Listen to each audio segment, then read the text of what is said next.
Pagi-pagi ni jom kita nak ambil bawang sedikit. Ini yang tinggal sisa-sisa hari tu yang saya tanam. Tengok buah dia, ubi dia besar juga kan.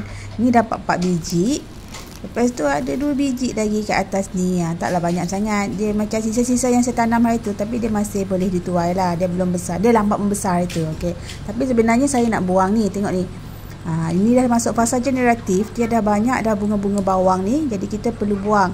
Bila akar dia dah membentuk ubi macam ni, pangkal bawah dia akan menghasilkan banyak bunga bawang. Itu yang kita perlu buang sebab kita nak fokus kepada ubi dia. Tengok ini bunga dia.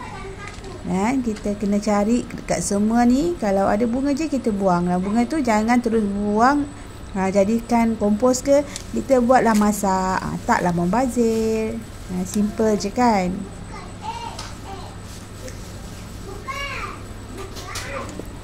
Tengok macam ni. Banyaklah juga yang saya dapat ni. Berbaloi kalau saya nak buat masak ni.